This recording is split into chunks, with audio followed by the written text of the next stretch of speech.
today's short video, I'm going to show you how to set the short-term retention period for the databases on a SQL Managed Instance using PowerShell. Now, this can be done several ways. You could do this via the portal, via Azure CLI, REST APIs, but today's focus will be on PowerShell.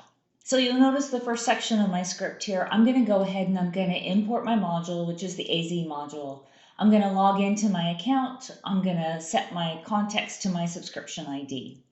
Then next, I'm going to specify several variables. The first one I'm going to specify is my resource group name. Then I'm going to specify my instance name. And for use in one of these examples, I'm also going to specify a database name. And in the first command here, you'll notice what I'm doing is I'm getting my AZ SQL instance database, specifying the resource group, specifying the instance name, and then I'm piping that to the set AZ SQL instance database backup short-term retention policy command, and I'm setting that retention period to 1 day.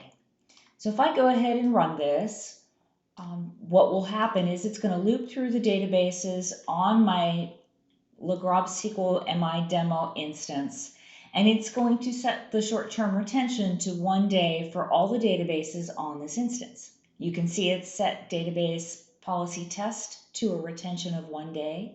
It's now set database A to a retention period of 1 day, and it's going to continue to loop through the rest of the databases on this instance, setting all of them to that retention period of 1 day.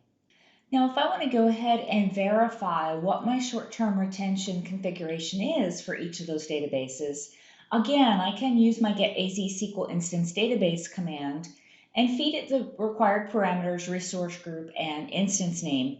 And I can pipe that to the get AZ SQL instance database backup short-term retention policy command.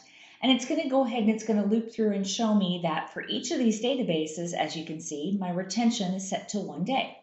Another option I have is if I wanted to go ahead and just set a single database and modify the retention period for that, I can run the set AZ SQL instance database backup short-term retention policy, specify the required parameters of resource group name, instance name, and I can also feed it the database name, and then set my retention policy. So in this case, I could set it to 7 days.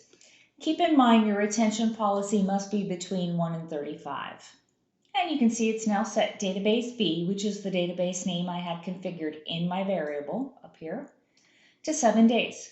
And if I want to confirm this, again, I can still use the get AZ SQL instance database backup short-term retention policy command and just specify the resource group name, instance name, and the database name to only return that single database. And you can see that it's configured for 7 days.